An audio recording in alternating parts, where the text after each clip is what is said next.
ইসরায়েলের জন্য এক মর্মান্তিক সকাল। ড্রোনের আঘাতে উঠতে থাকে ভয়ঙ্কর আতঙ্ক। এটি ছিল ইয়েমেনের প্রতিরোধ বাহিনীর একটি কার্যকরী হামলা। সরাসরি ইসরায়েলের একটি আবাসিক ভবনে আছড়ে পড়ে ড্রোনটি। দক্ষিণ তেল আবিবের কাছের একটি শহরে ইয়াভনে এই আক্রমণটি ঘটেছিল। কিন্তু কেন কোনো সাইরেন অ্যালার্ম বাজেনি?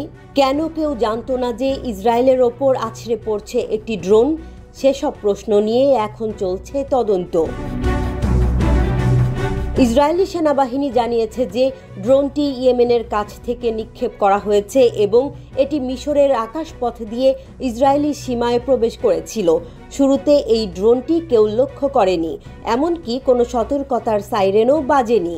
সেই মুহূর্তে কেমন ছিল ইসরায়েলের আকাশপথের নিরাপত্তা পরিস্থিতি? কেন কেউ আগে বুঝতে পারল না যে এই বিপদ আসছে? ইসরায়েলের আকাশ প্রতিরক্ষা ব্যবস্থা আয়রন ডোম বারবার ব্যর্থ হয়েই চলেছে।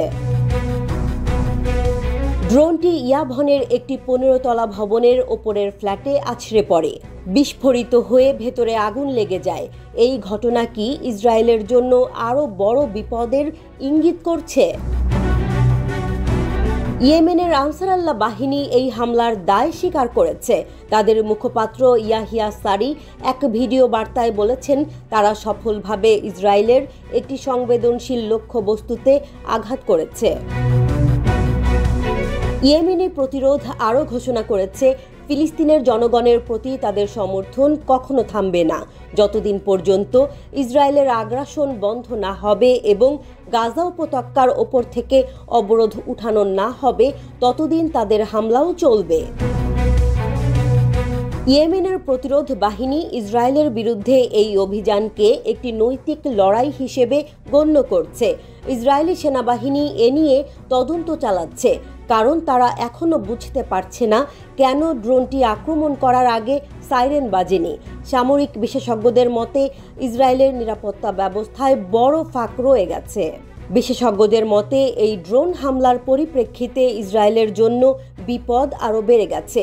ড্রোনের মতো প্রযুক্তি এখন অনেক দেশে সহজলভ্য এবং ইয়েমেনের মতো দেশও যখন এর ব্যবহার শুরু করছে, তখন ইসরায়েলের প্রতিরক্ষা ব্যবস্থা নতুনভাবে পুনর্বিবেচনা করা প্রয়োজন। ইসরায়েল গাজায় আক্রমণ চালিয়ে যাচ্ছে এবং সেখানে ব্যাপক মানবিক বিপর্যয় চলছে।